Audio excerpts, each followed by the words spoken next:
Mari kita berdoa. Bapa, kami bersyukur karena kami sudah ditebus dan sudah mendapatkan satu meterai kebenaran di dalam darah dan kuasa kebangkitan Kristus melalui kematian yang telah membunuh, membinasakan maut, yang membinasakan semua manusia telah dibinasakan oleh Tuhan. Dan bahkan iblis yang mempunyai satu kerangka pembohong yang membujuk semua manusia jatuh dalam dosa juga sudah ditaklukkan dan sudah dihukum oleh Tuhan di dalam satu kerangka, satu belenggu yang kekal abadi. Dan pada saatnya nanti akan dibuang dalam api neraka yang kekal. Kami bersyukur Tuhan bahwa Engkau sudah memberikan kami kebebasan dalam kebenaran, dan kami sudah mendapatkan status menjadi orang-orang yang dibenarkan di dalam Kristus. Bukan di dalam hal-hal yang lain. Kami mau belajar tentang iman kami yang menyelamatkan. Iman yang membenarkan kami. Iman yang berasal dari anugerah Tuhan, iman yang berasal daripada firman, dan yang keluar dan lahir daripada Kristus yang kami percaya itu. Terima kasih Bapa, dan biarlah roh Tuhan memberikan kepada kami satu pengertian, menginsafkan kami akan kelemahan-kelemahan pengajaran yang sudah kami terima yang mungkin tidak cocok ataupun yang melawan dengan yang kami akan terima hari ini. Tuhan lembutkan hati kami, biarlah roh Tuhan yang menghaluskan kami, dan mengarahkan kami kembali kepada kebenaran yang sejati. Di dalam nama Tuhan Yesus kami serahkan doa kami ini. Amin. Ya, kita akan membuka kitab Injil, bukan Injil ya, suratan Roma. Suratan Roma ya. Kita punya tema adalah dibenarkan hanya karena iman. Dan saya tambahkan satu kalimat, yang benar itu tetap benar, walaupun menerima kesalahan dan dosa orang lain. Jadi walaupun menerima kesalahan dan dosa orang lain. Dan ini pengajaran yang sangat penting karena beda iman kita dengan beda iman dari kepercayaan lain. Nah, surah ini inti daripada iman yang menyelamatkan. Nah, kita baca di dalam Roma pasal pertama ya. Roma pasal pertama ayat 16. Injil adalah kekuatan Allah. Sebab aku punya keyakinan yang kokoh dalam Injil. Karena Injil adalah kekuatan Allah. Dinamis, ya, dari kata dinamit, bom itu ya. Kekuatan Allah yang menyelamatkan setiap orang yang percaya. Pertama-tama orang Yahudi, tetapi juga orang Yunani. Sebab di dalamnya nyata kebenaran Allah. Apa itu kebenaran Allah? Di dalam Injil tadi. Ada kebenaran Allah dan dialah Kristus. Yang bertolak dari iman dan memimpin kepada iman. Seperti ada tertulis. Orang benar akan hidup oleh iman. Jadi imannya membenarkan dia. Iman yang membenarkan adalah iman yang berada dalam Injil. Kebenaran. Yang percaya kepada Kristus. Nah, kita lihat pasal yang ketiga. Pasal ketiga. Nah, saudara perhatikan, apakah tanpa Kristus orang bisa diselamatkan? Jawabannya adalah tidak mungkin dan mustahil. Roma pasal 3 ada beberapa ayat ya. Ayat yang ke-10. Seperti ada tertulis, tidak ada yang benar, seorang pun tidak. Jadi tidak ada yang benar, yang ada adalah yang dibenarkan. Bukan yang benar. Jadi orang benar itu sudah tidak ada. Orang baik banyak. Orang bermurah hati mungkin banyak. Orang yang menghormati orang banyak. Tapi orang yang benar itu tidak ada. Kenapa tidak ada? Karena firman Tuhan menuliskan ini. Tidak ada yang benar, seorang pun tidak. Yang 11, tidak ada seorang pun yang berakal budi. Tidak ada seorang pun yang mencari Allah. Semua orang telah menyeleweng. Mereka semua tidak berguna. Tidak ada yang berbuat baik. Seorang pun tidak. Ini semua di hadapan Allah. Kerongkongan mereka seperti kubur yang terengah. Lidah mereka merayu-rayu. Bibir mereka mengandung racun atau bisa. Pasal yang keempat ayat 25. Kita baca ini ya. Pasal 4 ayat 25. Demikian bunyi firman Tuhan. Saya bacakan dari ayat 23. Kata-kata ini, yaitu hal ini diperhitungkan. Nah, slide yang kedua itu ada kata diperhitungkan nanti ya. Diperhitungkan kepadanya, tidak ditulis untuk Abraham saja, tetapi ditulis juga untuk kita. Sebab kepada kita pun Allah memperhitungkannya. Apa itu yang diperhitungkan? Kebenaran Kristus, Injil Kristus yang membenarkan kita. Memperhitungkannya karena kita percaya kepada Dia yang telah membangkitkan Yesus Tuhan kita dari antara orang mati, yaitu Yesus yang telah diserahkan kepada pelanggaran kita dan dibangkitkan karena pembenaran kita. Di kayu suni, pembenaran. Artinya di kayu suni itu bukan hanya benar ya, juga adil. Benar, adil, dan juga mengandung kebaikan serta hal-hal yang bersifat damai. Jadi akhirnya berdamai. Dikatakan di sini. Nah, kita lihat selanjutnya pasal 5 ayat 16. Roma pasal 5 ayat 16. Jadi ini pokok-pokok penting pengajaran Rasul Paulus. 16, dan kasih karunia tidak berimbangan dengan dosa satu orang, Adam ya. Sebab penghakiman atas satu pelanggaran itu telah mengakibatkan penghukuman. Inti Taurat, inti moral, inti agama manusia adalah penghukuman. Jadi tujuan Taurat adalah membawa orang, kamu akan dihukum Tuhan. Jangan membunuh, jangan mencuri, jangan menyembah Allah lain. Itu tujuannya apa? Kamu kalau menyembah, kamu akan dihukum dan kamu akan dibinasakan. Dikatakan penghukuman, yang melanggar mengakibatkan penghukuman. Tetapi penganugerahan karunia atas banyak pelanggaran itu mengakibatkan pembenaran. Itulah Injil. Jadi Taurat penghukuman, Injil pembenaran. Jadi saya belajar Taurat. Belajar apa? Saya layak dihukum. Kenapa saya layak dihukum? Maka saya tahu betul bahwa saya tidak benar. Saya berdosa, saya bersalah, saya melawan Tuhan, dan saya jauh dari Tuhan.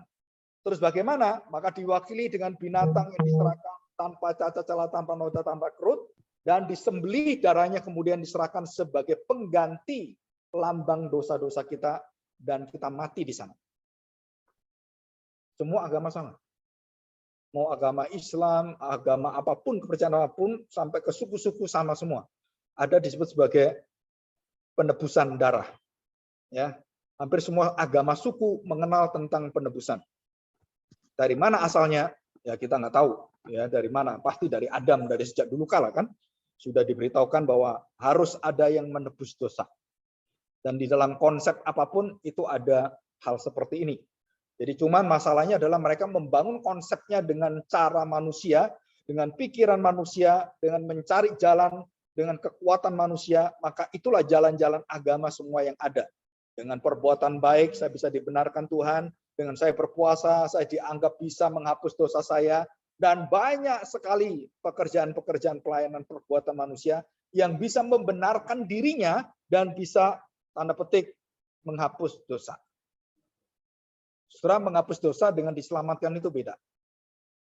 Walaupun berkaitan, tetapi beda tema. Jika dosamu dihapuskan, belum tentu kamu diselamatkan. Kenapa? Saya percaya Yesus mati bagi saya. Dia mati untuk dosa-dosa. Puji Tuhan, saya percaya Tuhan, saya bertobat Tuhan, kau mati bagi dosa-dosa saya. Apakah selesai terus dia kemudian diselamatkan? Jawabannya tidak. Dan banyak orang Kristen KTP seperti ini. Percaya Yesus, percaya. Yesus mati bagimu, percaya. Tapi tidak pernah percaya kebenaran itu bangkit dalam kematianmu dan kamu hidup dalam kebenaran, dalam ketaatan, kekudusan Tuhan. Dan kamu bersama Tuhan selama-lamanya. Dialah Tuhanmu, dialah Rajamu, dialah Allahmu, dia memerintah kamu, dan kerajaannya adalah kerajaanmu. Wah, nggak mau saya. Kenapa? Saya masih dosa terus. Dosa lagi, dosa lagi. Nggak bisa. Terus bagaimana? Iya, bertobat lagi. Dosa lagi, bertobat lagi. Nah, sampai kapan saya seperti ini? Kan sama dengan agama lagi, Pak. Tidak. Kenapa tidak? Karena kamu sudah ditebus sekali dan kamu diampuni selama-lamanya.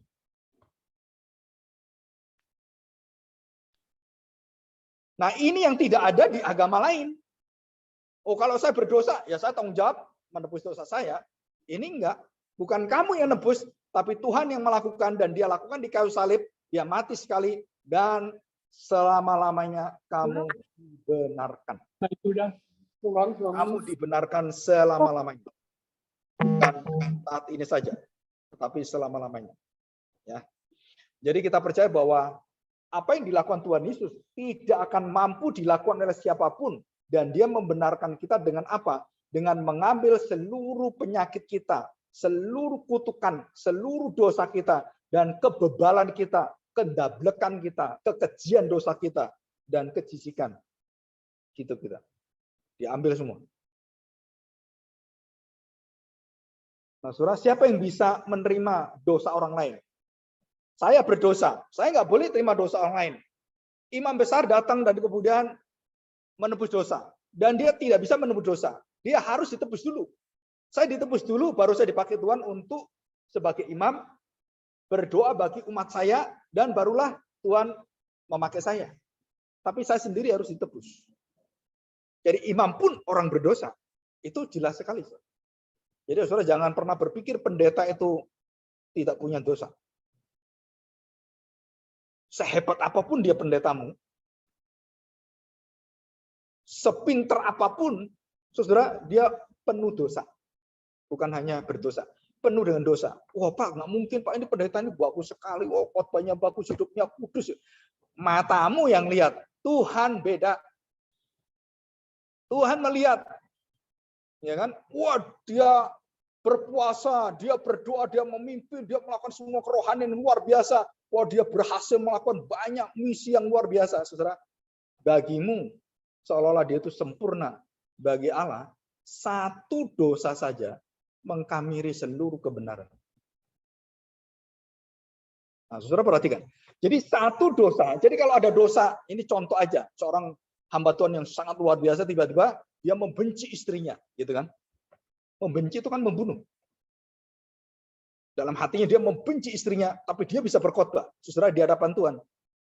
Kamu orang yang bobrok, berdosa, dan penuh dengan dosa yang tidak bisa diampuni. Walaupun satu dosa kamu lakukan, tapi di hadapan Tuhan, satu dosamu itu cukup untuk membinasakan kamu. 1000 kebaikan tidak cukup membawa kita ke surga. Tapi satu dosa cukup bagi Allah untuk mengempaskan kamu dalam hukuman. Karena Allah sempurna. Kebenaran itu sempurna. Jadi bagaimana saya bisa melakukan seluruh ritual agama dengan doa berpuasa, dengan melakukan kebaikan, menebus saya, dan dosa itu tidak pernah ditebus sebenarnya. Dosa cuma dikelabui, disublimasi, dipalsukan, ditutupi. Dosa tetap ada dalam hati kita, memproduksi dosa terus hatinya. Nggak habis-habis dosa itu. Nah, yang dibereskan apa? Sesuai yang dibereskan adalah hati, di mana Tuhan akan menanamkan iman kita. Nah, kita akan pelajari ini.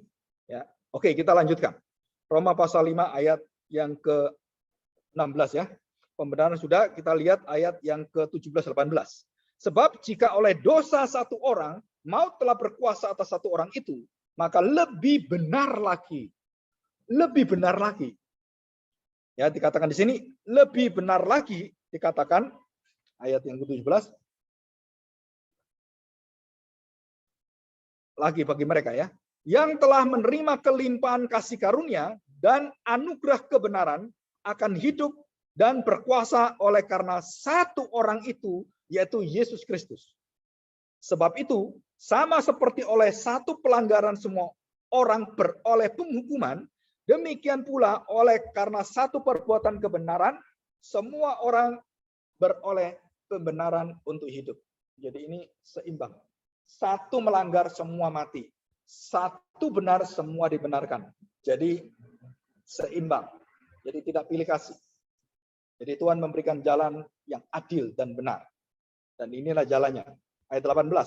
Sebab itu sama seperti oleh satu pelanggaran semua orang beroleh penghukuman, demikian pula oleh satu perbuatan kebenaran, semua orang telah beroleh pembenaran untuk hidup. Jadi sama seperti oleh ketidaktaatan satu orang, semua orang telah menjadi berdosa, demikian pula oleh ketaatan satu orang, semua orang menjadi orang yang benar. Nah, dari sini kuncinya, saudara. Jadi, Yesus taat. Yesus kemudian mati bagi dosa-dosa kita. dan dia kemudian diangkat dan duduk di sebelah kanan Allah Bapa dan diakui sebagai orang yang benar, orang yang dimuliakan, dan dia adalah anak Allah yang maha tinggi. Dan dia ditinggikan di atas segala ciptaan yang ada, dan semua ciptaan harus menyembah dia. Nah gitu kan. Nah, soalnya perkataan ini penting sekali. Ketaatan satu orang menjadikan semua orang menjadi benar. Ketaatan siapa? Saya. Bukan. Ketaatan siapa? Kristus. Jadi sepanjang saya menjalani hidup saya, sepanjang saya menjalani seluruh pelayanan saya, menjalani semua rencana saya banyak sekali mengalami satu penyelewengan, baik pikiran saya, pekerjaan saya, baik jalan hidup saya, baik itu cara-cara saya, terus kemudian apa yang saya pikirkan kadang-kadang bisa serong sana, bisa serong sini, konsentrasi saya kadang-kadang bisa kemana-mana gitu kan. Saudara, itu adalah manusia kelemahan daging kita. Terus kemudian kita dibenarkan oleh Tuhan. Dan kita taat. Dan kita melakukan apa yang dikehendaki Tuhan. Oh, kamu harus memberikan hidupmu. Dan kamu harus mementingkan kerajaan Allah kebenarannya. Dan kamu harus mendahulukan orang lain. Kamu harus menyampaikan hatimu dulu kepada orang-orang yang membutuhkan. Jadi kamu di belakang, baru kamu pikirkan orang lain. Nah, terus saya berjalan. Wah, saya nggak bisa, Pak. Kenapa? Saya belum kaya, kok saya mau bantu orang lain? Ya nggak mungkin. Jadikan saya kaya dulu Tuhan, baru saya bantu orang lain. Kan gitu kan? Supaya saya bisa melakukan kebenaran-Mu. Jawaban Tuhan, kebenaran bukan karena kamu diberi harta benda dan bukan.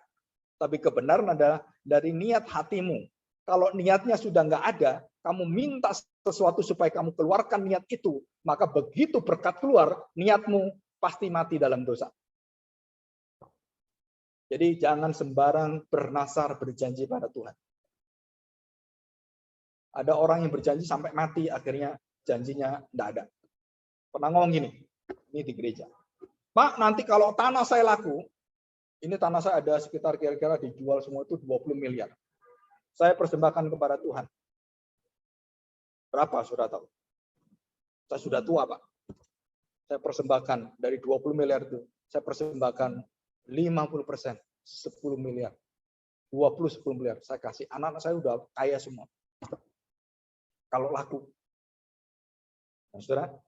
Terus kemudian dalam perjalanan, laku satu, dan yang besar belum laku. Ya. Terus dia mati. Dia keburu mati.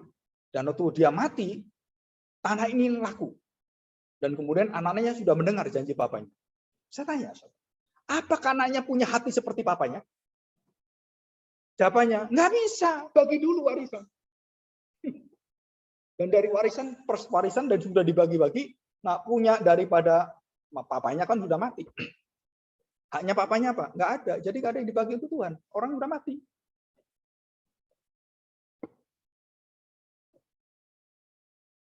Saudara, betapa sulitnya kita melakukan kebenaran.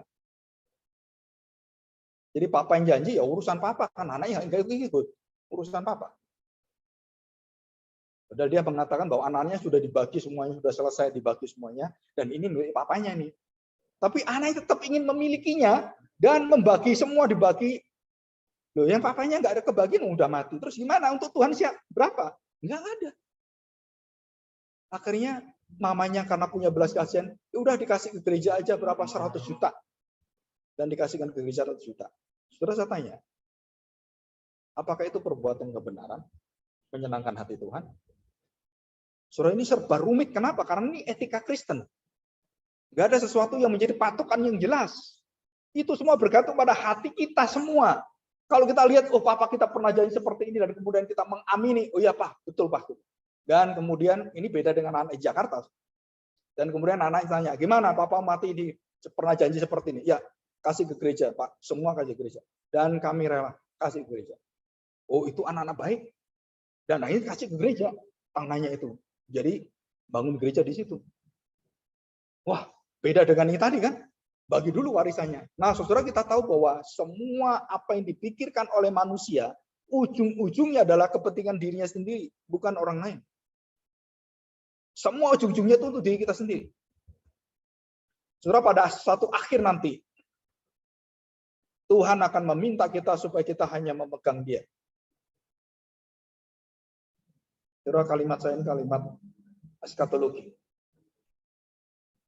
Mungkin kalau saudara nanti saudara yang mati dulu, puji Tuhan. Ya kan? Jadi kamu yang dipanggil Tuhan dulu. Tapi kalau semuanya mati semua, anakmu mati, istrimu mati, atau suamimu mati, dan tinggal kamu sendirian, saya tanya, kamu pegang apa? Hah? Kamu bersandar pada siapa? Saudara, pada saat kita hidup ini, pada saat ujung-ujung hidup kita nanti, kita akan diberitahu oleh Tuhan. Jangan ada yang lain selain aku menjadi andalan. Dan itu adalah iman yang membenarkan kamu. Iman itu artinya mengandalkan Tuhan. Iman itu artinya hanya Tuhan yang menjadi kekuatan saya. Iman itu artinya menerima bahwa hanya Tuhan yang bisa melakukannya. Itu iman. Bukan kita. Saya beriman, wah saya lakukan, wah saya harus berpuasa, harus bisa melakukan pelayanan. Supaya saya dilihat orang, wah saya orang Kristen baik, wah saya menjadi seorang pendeta yang dipakai Tuhan luar biasa. Bukan, saudara, bukan. Dibenarkan oleh iman. Nah, kita belajar ini ya, kita lihat ini ya. Nah, saudara perhatikan. Arti pembenaran itu adalah diperhitungkan. Dalam arti ada dua, positif negatif. Diperhitungkan dosa kita kepada Kristus, dan itu negatif. Dan diperhitungkan dosa yang dikalahkan oleh Kristus menjadi pembenaran itu diberikan pada kita, dan ini positif. Jadi kita yang negatif diambil oleh Tuhan, positifnya dikasih ke kita. Nah ini sekarang. Nah, saudara, pembenaran mengandung dua unsur. Satu, menerima kebobrokan kita. Dan yang kedua, Tuhan memberikan bukan kebobrokanmu, tapi kebenarannya. Ini adalah perbandingannya infinity. Antara gelap menjadi terang. Antara bobrok menjadi yang dimuliakan. Yang hina melawan Tuhan menjadi pengikut Tuhan. Itu infinity. Titiknya nggak ketemu.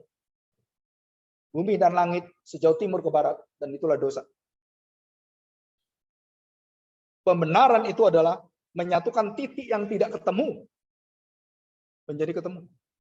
Saya berdosa. Tidak mungkin saya mencari Tuhan. Tidak mungkin saya bisa mendatangi Tuhan. Semua usaha saya nggak mungkin membenarkan saya. Dan Tuhan katakan, aku bisa. Bagimu tidak mungkin. Bagiku mungkin. Bagi kamu, semua orang berdosa tidak mungkin menyelamatkan diri. Bagi saya, bisa. Karena saya akan menjadi manusia. Dan menyelamatkan kamu. Dan itulah inti pembenaran, inti Injil.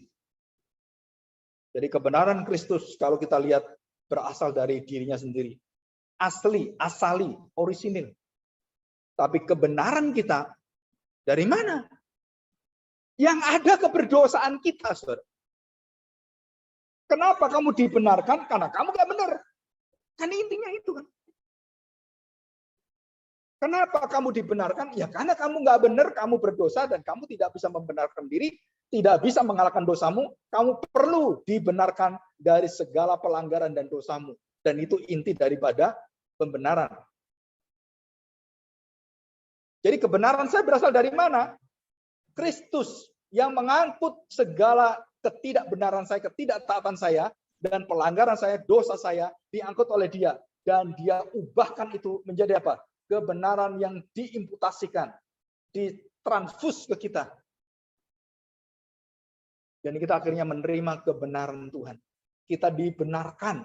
Jadi iman Kristen itu adalah iman yang mempunyai dua kekuatan. Satu, menyadari betapa berdosanya diri saya. Yang kedua, betapa agungnya Tuhan memakai saya sebagai anaknya, menyatakan kebenaran-kebenaran, dan hati Kristus mencari kerajaan Allah, menjadi terang dan garam Tuhan, menjadi saksinya.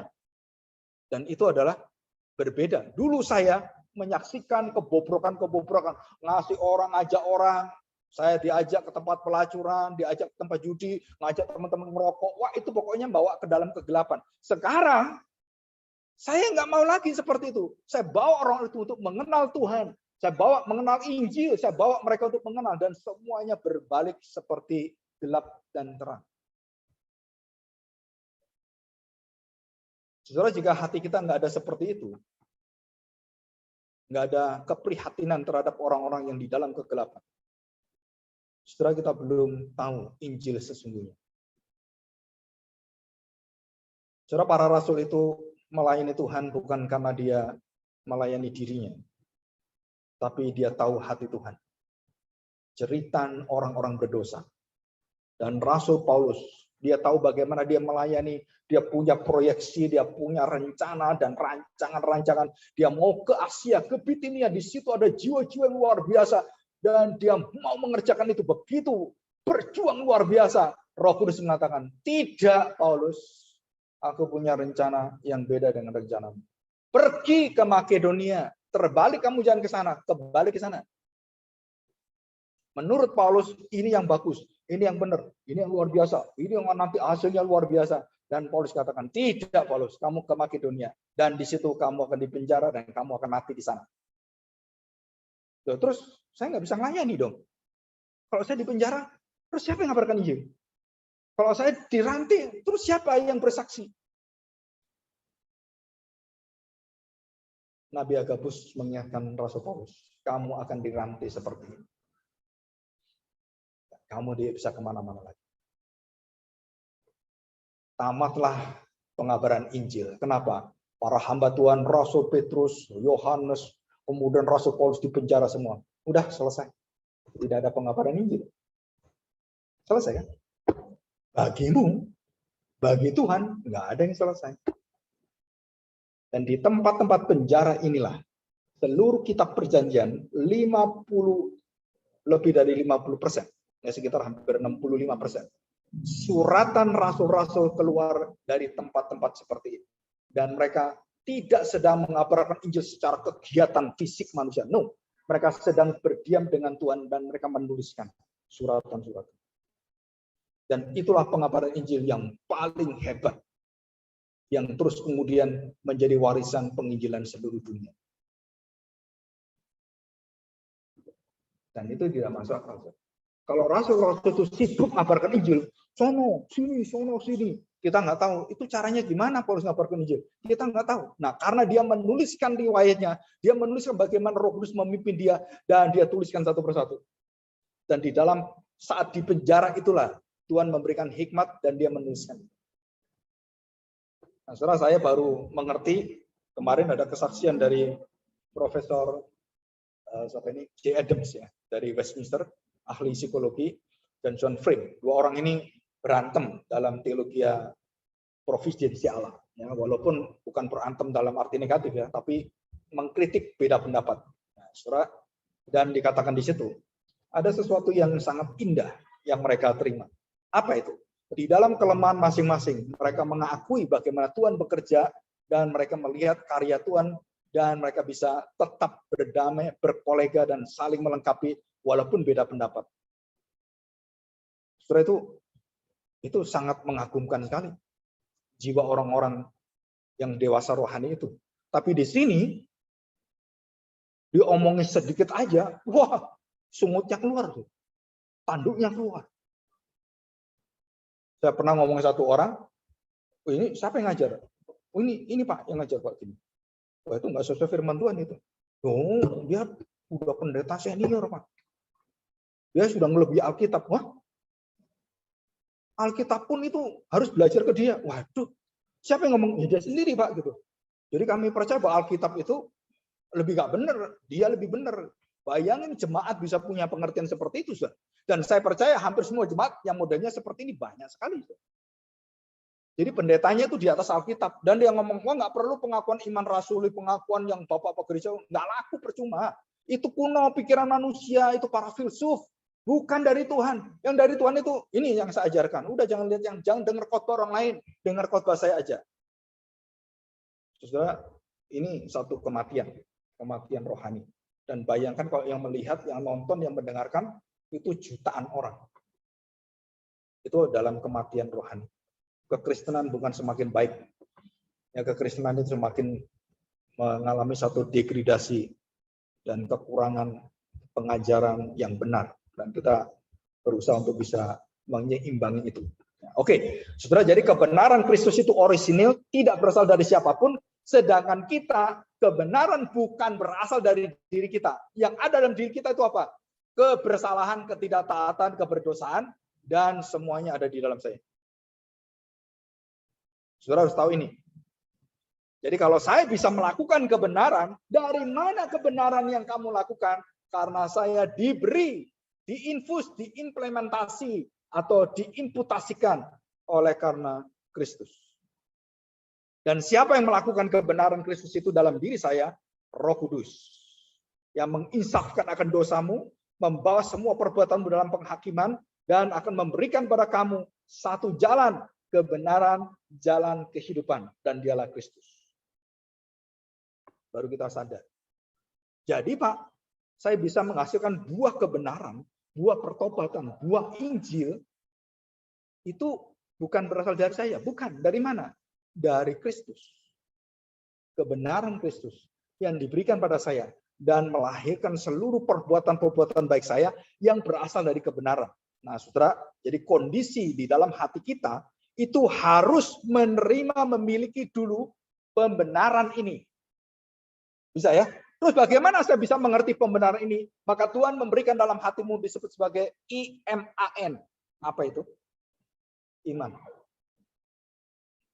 Jadi iman adalah engkau menerima iman yang akan menerima firman. Nah, itulah iman. Itu rumusan dari teologi Martin Luther. Menerima apa yang diterima Tuhan. Dan itulah iman. Jadi saya menerima kebenaran dan kemudian saya menerima kebenaran yang diterima oleh Tuhan, yang berasal dari Tuhan. Jadi saya dibenarkan dan saya melakukan kebenaran-kebenaran yang akhirnya membenarkan apa yang Tuhan berikan pada saya. Dan itu kesaksian. Jadi kesaksian itu bukan saya habis keluar dari rumah ini, terus kemudian ada kendaraan mau nabrak saya. Aduh, untung Pak, yang ketabrak bukan saya. Itu yang naik motor ketabrak. Dan kemudian yang motor itu hancur motornya. Puji Tuhan, saya nggak ketabrak.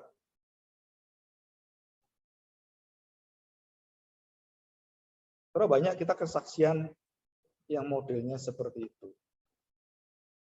Bersyukur orang lain celaka, kita yang benar. Betul kan? Jadi saya nggak dapat nasib sial Pak, yang sial dia. Oh, puji Tuhan Pak. Kenapa? Saya lagi nggak kena sial. Terus kemudian ketahuan yang ketabrak itu ponakanmu sendiri. Loh, kamu di rumah sakit, loh, kamu yang ketabrak. Wah, terus gimana kita ngomong sama Kristennya? Dan ponakannya sekolah teologi lagi. Ayo, gimana sekarang? Ayo, mau jadi pendeta lagi. Ayo, ngomong apa sekarang? Saudara, iman kita memampukan kita untuk menerima kebenaran kesaksian. Dan kita bisa memilah-milah apa itu yang benar. Perbuatan baik belum tentu benar, tapi semua yang benar dan menyatakan perbuatannya pasti baik. Betul ya? Saya berbuat baik, A, B, C. Wah, luar biasa kamu ya. Kamu orang-orang yang benar ini. Cocok ini, kamu jadi hamba Tuhan, cocok ini. Kamu seperti ini ya. Wah, kamu giat di gereja, udahlah kamu jadi pendeta aja di sini. Nah, kita pikir itu benar. Padahal saudara, dia giat seperti itu. Dia lagi mencari seperti Yudas. Keuntungan-keuntungan di gereja. Kenapa saya ke gereja? Supaya saya bisa masarkan barang-barang saya. Supaya saya punya channel kerjaan yang banyak. Supaya saya bisa cari ini, cari itu. Saudara, itu bukan perbuatan baik. Itu perbuatan egois. Ya orang lihat kamu baik, waduh gereja rajin, luar biasa. Memang kelihatannya seperti itu. Nggak tahunya di belakang itu semuanya. Nah ini nggak baik. Nah yang benar belum tentu segala sesuatu yang berkaitan dengan kebaikan. Kebaikan itu bisa dipalsukan, tapi kebenaran itu tidak bisa digelapkan. Hati orang kalau sudah benar, sudah dia memegang kebenaran itu, kamu mau dibunuh, mau dibakar, mau diapapun, dia tetap menyatakan kebenaran. Dan dia tidak takut dengan apapun. Dan itu orang-orang the man of the truth. Mau dibakar, mau dimusuhi, mau dicaci maki, dia tetap melakukan yang Tuhan minta di dalam kebenaran, dia lakukan. Maka Tuhan Yesus tidak pernah takut. Dan dia tahu apa yang akan diakibatkan. Waktu dia dimusuh semua orang, dia menyatakan kebenaran. Dan dia siap untuk apa? Mati bagi kebenaran. Dan hidup bagi kebenaran, dia mati di kayu salib. Untuk apa? Membenarkan kita semua. Jadi siapakah menyalibkan Tuhan Yesus? Jawabannya satu, dosa-dosa kita semua. Bukan yang lain. Nah, saudara, kita harus tahu bahwa iman tidak menyelamatkan. Nah, sekali lagi, ya, pembenaran oleh karena iman, sebab iman. Jadi iman bukan penyebab pembenaran. Iman adalah wadah alat. Nah, bedanya kita, teologi reformasi dengan teologi gereja yang umum, itu bedanya apa? Saudara, banyak orang mengatakan bahwa iman itu menyelamatkan kita. Kalau nggak ada iman, kita nggak diselamatkan. Saudara, iman itu tidak menyelamatkan. Imannya sendiri itu. Tapi anugerah Tuhan Kristus yang menyelamatkan. Bukan iman kita. Bukan iman kita. Bukan imannya itu menyelamatkan. Bukan. Tapi iman yang merupakan anugerah dari Tuhan yang menyelamatkan. Jadi iman dari anugerah Tuhan yang menyelamatkan. Jadi saudara, bedanya begini.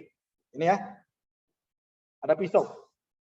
Dan kemudian pisau ini bisa dibuat untuk menusuk orang. Gitu kan? Atau dibuat untuk nolong orang. Dan kemudian dia menyelamatkan. Terus kita ambil pisau itu. Oh pisau, engkau pahlawanku. Orang gendeng. Betul kan? Kalau pisaunya ditaruh terus dikenang-kenang, kamu adalah pahlawanku. Waduh, pisau, kamu menolong saya. Bukan, saudara. Tapi di belakang itu, yang mengerjakan itu, yang menggerakkan itu, itulah yang menyelamatkan. Jadi iman itu adalah media. Iman itu adalah satu alat anugerah Tuhan. Dan iman itu sendiri tidak menyelamatkan. Tapi yang menyelamatkan adalah Tuhan sendiri.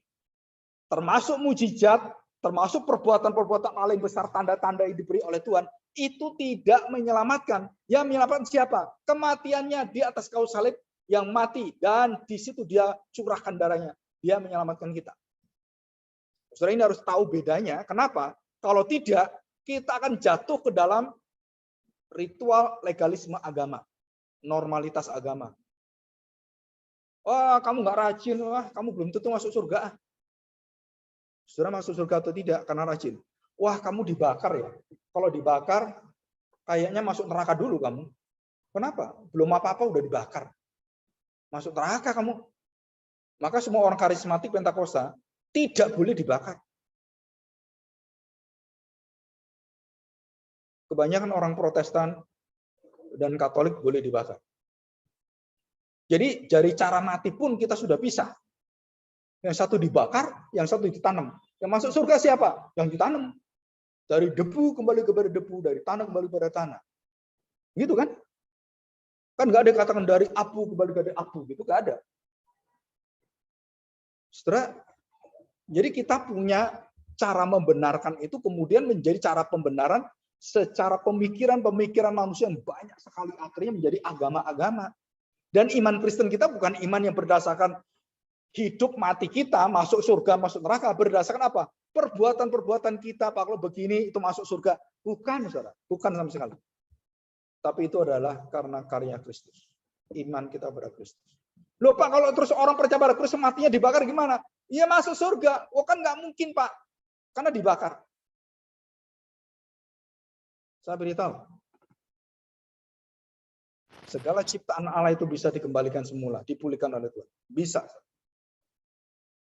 Di dalam Alkitab banyak contoh-contoh orang-orang Kristen mati dibakar.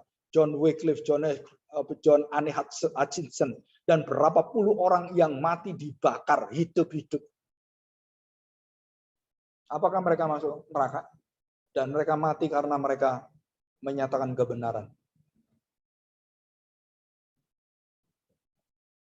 Saya tanya sekarang, loh, iya ya, kalau begitu gimana Pak ya? Nah, karena dibakar atau bukan tidak membenarkan engkau. Masuk surga, masuk neraka bukan karena dibenarkan karena kematiannya. Oh, dibakar itu pasti masuk neraka. Oh, kalau ditanam itu bisa masuk surga. Bukan, bukan soal itu. Pembenaran tidak ada urusan dengan cara mati, cara hidup. Bagaimana dibakar ditanam, nggak ada urusan. Tapi pembenaran berasal daripada iman yang menerima apa yang Tuhan berikan dan kita bisa diterima oleh Tuhan. Jadi menerima yang diterima Tuhan. Memberikan apa yang diberikan Tuhan. Menyatakan syukur itu seperti itu, saudara. Menerima dan memberi apa yang kita terima yang diberi oleh Tuhan, dan itu adalah ucapan syukur di hadapan Tuhan. Dan inti dari iman adalah kita menerima. Menerima itu artinya pasif.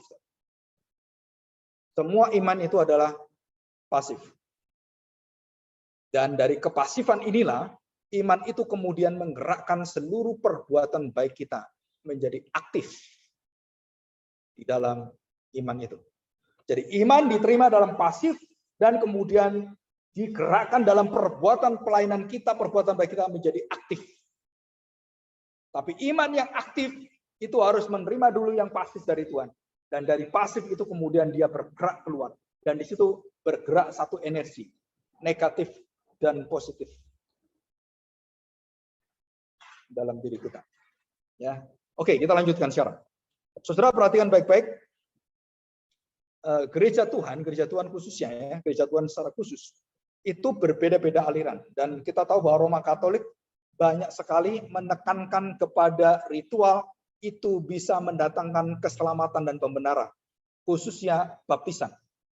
Ya, kita tidak terima ini.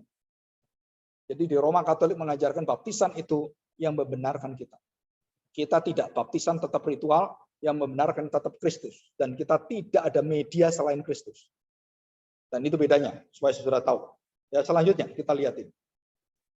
Saudara, fungsi Taurat adalah menyatakan penghukuman Allah. Berita isi dari seluruh hukum Taurat, seluruh perjanjian lama, menyatakan kamu orang yang dipilih, kamu bangsa yang diberikan hak oleh Tuhan, diberkati oleh Tuhan, kamu bangsa yang tidak tahu diri, terus melawan Tuhan, terus bersungut-sungut, dan bahkan Tuhan mengutus nabi-nabinya, kamu bunuh satu persatu, dan sampai akhir Tuhan memberikan yang paling dia sayangi, bukan nabi, bukan malaikat, anaknya sendiri, dia berikan kepada bangsa yang dia cintai, umatnya, dan anakku aku utus, kamu bunuh juga. Dan apa isi hukum Taurat? Hukum Taurat menunjukkan kamu orang layak dibinasakan, dihukum. Titik. Nah, saudara, di situ kita menerima satu wajah Tuhan. Di hukum Taurat, Tuhan menyatakan wajah. Kamu binasa, kamu dihukum, dan tidak ada jalan keluar. Terus bagaimana? Lakukan. Lihatlah Mesias, janji Tuhan. Lihatlah perjanjian Tuhan, lihatlah apa yang dilakukan oleh imam-imam yang aku perintahkan, dan menunjuk pada Kristus. Dan baru dari situ kita mendapatkan jalan keluarnya. Jadi saudara, Taurat itu tidak memberikan jalan keselamatan.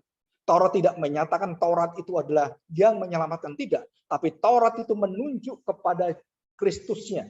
Seluruh Taurat, seluruh ritual menunjuk pada Kristus sebagai pembenaran kita, sebagai inti daripada iman kita, kekuatan daripada seluruh hidup kita adalah Kristus.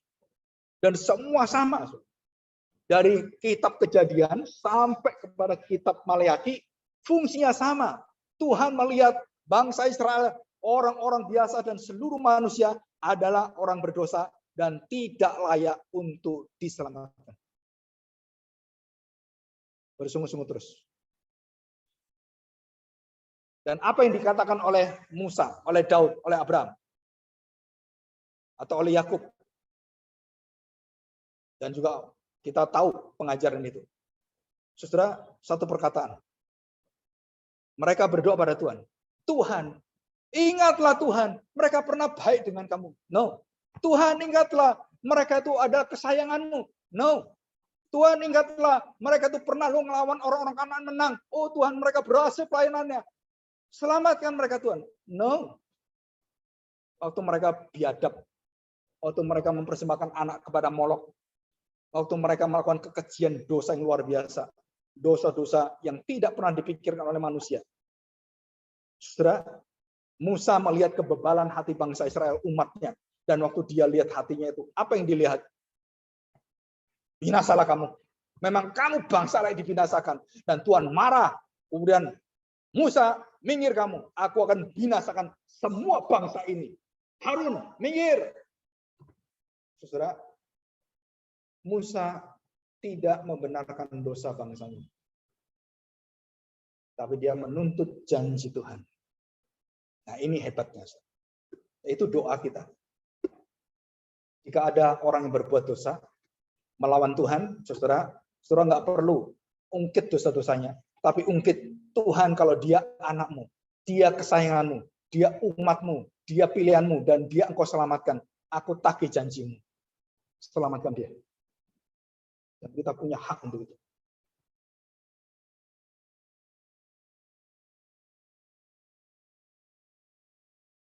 Jadi bukan pada diri orang itu, bukan dari perbuatannya, bukan saudara. Tapi dari janjimu. Apa yang kamu katakan Tuhan?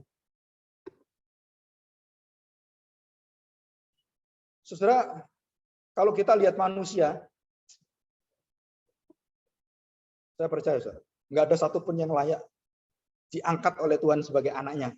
Bahkan anaknya diselamatkan pun nggak perlu. Semua manusia berdosa, tidak ada yang berbuat baik, semua bobrok, nggak ada. Tapi Musa waktu alam marah dan mau membinasakan semua bangsa itu, saudara Musa berlutut menangis menyembah Tuhan, berteriak kepada Tuhan, dan Harun juga berteriak, Tuhan, masakan orang-orang itu berdosa? Kamu lupa janjimu, janjimu, janjimu. Engkau berjanji kepada Abraham, Ishak, dan Yakub. Dan di situ Tuhan ditulis dalam Alkitab, aku menyesal. Aku tidak binasakan mereka. Saudara, Tuhan punya hati sabarnya kayak apa gitu ya. Kereta api aja masih ada putusnya, rel aja masih putusnya. Tuhan hatinya nggak ada putusnya. Janji Tuhan itu bulat, utuh, lengkap, dan sempurna. Semua ada ujungnya, tapi hati Tuhan nggak ada ujungnya. Kasih Tuhan tidak berujung. Dia sempurna. Dan waktu Abraham berdoa, Daud berdoa. Saudara tahu Daud berdoa, waktu dia di dalam dosa, dia jatuh dalam dosanya. Waktu bangsanya jatuh dalam dosa, apa yang dia doakan? Tuhan, engkau ingat semua janji.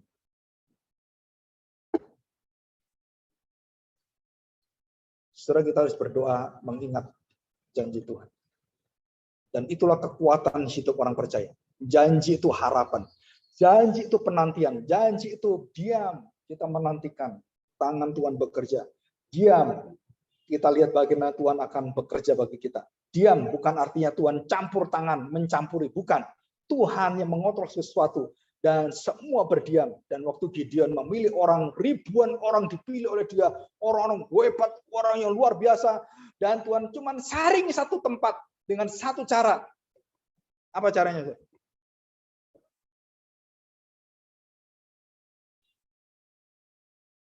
Bukan dengan cara manusia, tangkas perang, bukan. Bagaimana mereka pada saat mereka haus dan mereka menghormati air. Dan mereka tidak serakah menciduknya, tetapi mereka mengangkatnya dan meminumnya. Hanya 300 orang. Cara milih Tuhan dengan kita beda. Jadi saya di tempatnya, siapa ini? Lia dan Jungjung. Bicara-bicara namanya Yungyun. Pak, bagaimana tahu cara manusia dengan cara Tuhan? Dan saya beritahu. Masih tahu Yitro? Yitro, oh iya, tahu Pak. Dan Yitro memakai sistem organisasi dunia yang canggih seperti Mesir, gitu kan? Dan mengatur itu. Dan mengatur bagaimana? 1.000 orang. Dari 5.000 mungkin ya, kita nggak tahu. 5.000, 1.000 orang, 1.100, 150, 50, 10 jadi 5. Oh, jadi berapa gitu. Jadi seperti kelompok kecil di gereja. Nah itu sama kok. Banyak orang mengandalkan kelompok kecil, oh dibagi ini, begini.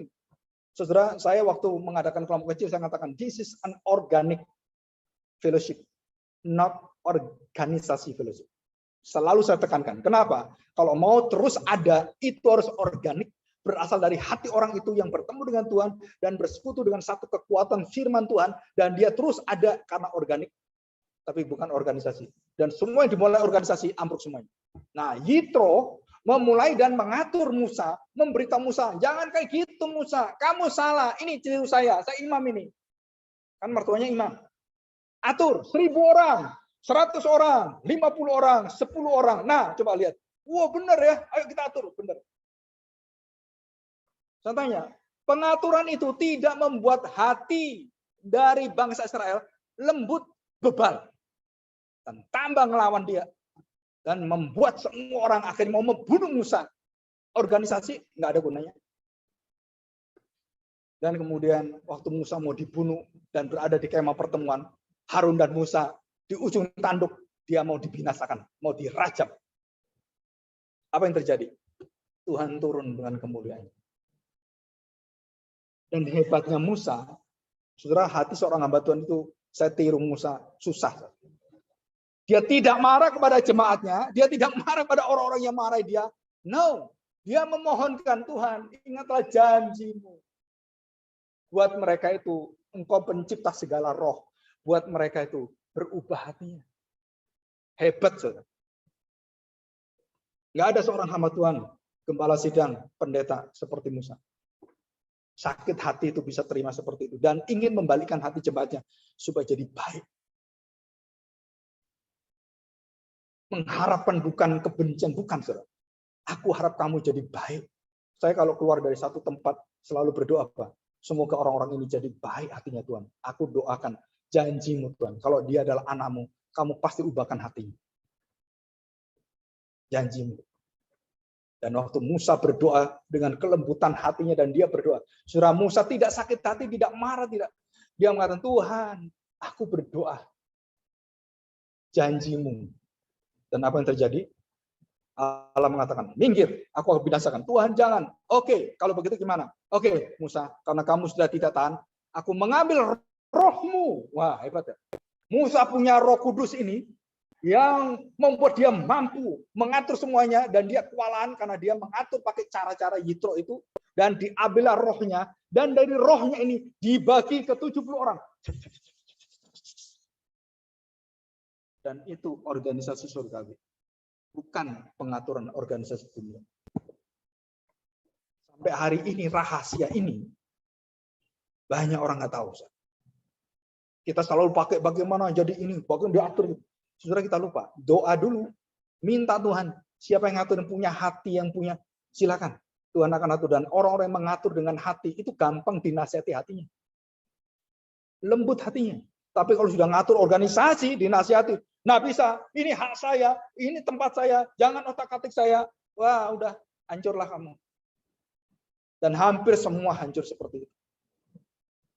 Bahkan pecat anaknya sendiri, pecat papanya sendiri karena organisasi. Sudah nggak ada kasih surgawi, nggak ada.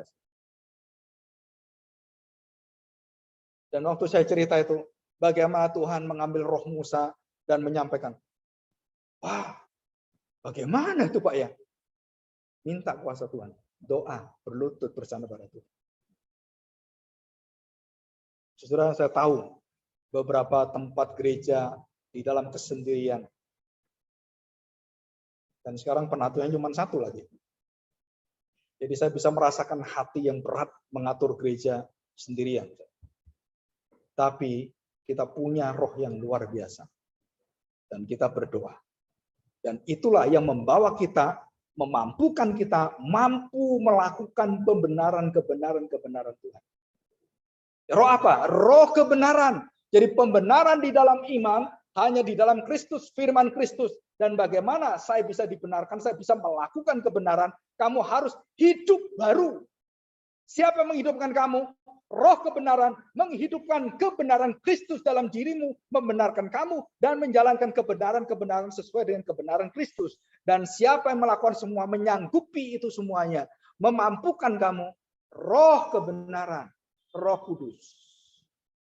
Saudara, di dalam membahas Taurat dan Injil, saudara, itu ada satu kunci di dalamnya adalah roh kebenaran. Perjanjian baru. Roh yang memberikan perjanjian baru. Saudara, dalam sistematik teologi, itu hampir tidak pernah dihubungkan pembenaran dengan Roh Kudus. Pada Roh Kudus, roh kebenaran. Nah, hari ini saya tergerak untuk menghubungkan itu semua di dalam roh kebenaran. Kita menerima satu sukacita surgawi yang luar biasa. Dan itu sumber kekuatan rasul-rasul. Sumber pembenaran hanya di dalam Kristus. Dan mereka mengajarkan ini, mereka menghidupinya, mereka kemudian memberikan hidupnya, dan mereka melakukan kebenaran-kebenaran dan perbuatan benar. Walaupun Rasul Paulus pun bisa salah melakukan kebenaran. Bisa salah. Dan bisa diatur kembali oleh Roh Kudus. Tapi roh kebenaran tidak pernah salah mengatur. Ya, kita di dalam kelemahan dalam hidup kita. Tetapi kita bersyukur Kristus mati bagi kita dan kita serahkan hidup kita untuk kebenaran. Mari kita hidup berjalan di dalam kebenaran dan selalu mendengar firman Tuhan, belajar firman Tuhan, dan kita tidak akan banyak menyeleweng. Kita akan diluruskan, ditegakkan, dan kemudian kita berjalan dengan kebenaran. Mari kita berdoa, kita siapkan hati kita untuk menerima perjamuan kudus.